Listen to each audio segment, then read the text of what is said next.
My name is Nqabutho Ndebele. I'm originally from Zimbabwe. I've been living in South Africa for the last, I've been here in South Africa for the last 4.5 years. Getting the asylum document, there's few challenges that definitely everyone, I think it goes to everyone that is using the document. Yes, of course it's valid, but then you're allowed to work, you're allowed to study and stuff, but then when it comes to other services, you cannot access them. I don't know what, for whatever reason, but then this other time I tried opening a bank account. I could not. I was told that, I don't know, maybe it's because I'm under SCRA or anything, but then I was told that my document is not valid for some reason by a bank. I went to a clinic in Johannesburg. It was during that time when there was a buzz about Zimbabwean permits. And then I'd gone there with my asylum that I'd renewed online with the online services. And then when I produced it, I was told that Zimbabweans don't have valid asylums. And then they tried calling the police on me, and then I was stuck.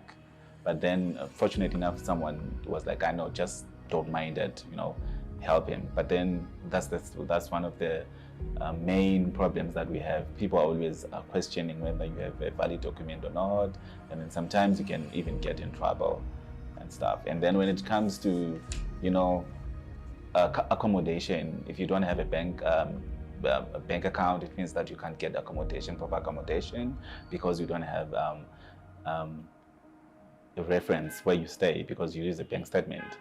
So even if you're working, it's really problematic. At some point, I'd gone to renew my asylum, and then I was wearing a T-shirt that had a pride flag on it, and then an official pointed me out and said, "Are you serious about wearing that T-shirt?" The officials at Home Affairs, most of them are really, really homophobic.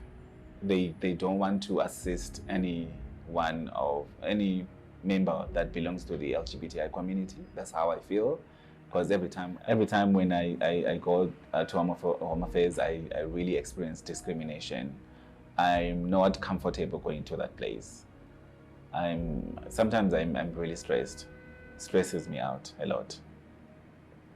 I got arrested in Zimbabwe because I was seen with a man, and then people assumed that we're doing things where they assumed that we're sleeping together, but then no, we're just kissing.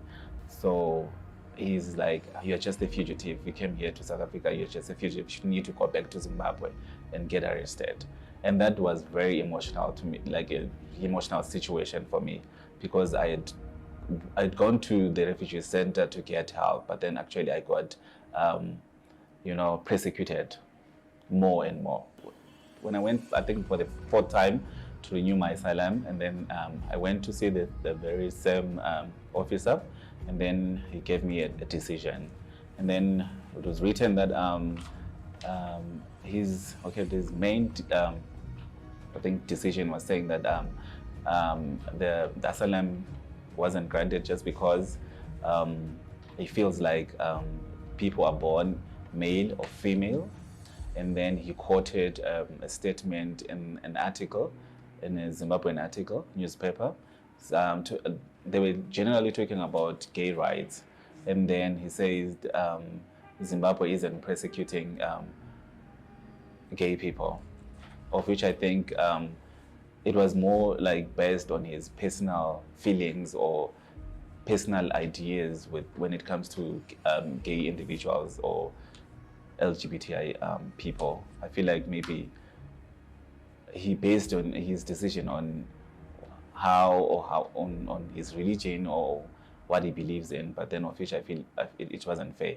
He was supposed to consider my version of the story. I strongly believe that when it comes to the South African government helping, especially people claiming asylum based on their sexuality, I feel like maybe there should be a section or people that are trained specifically for that, or maybe they train the whole staff, like maybe staff development, pertaining issues to do with sexuality, because I think most of them, they are blank, or maybe they try to I don't know, bring in whatever they believe in, their beliefs into the system, of which I feel like it's also against the law. Maybe they feel they need to train their staff, because really it's affecting us.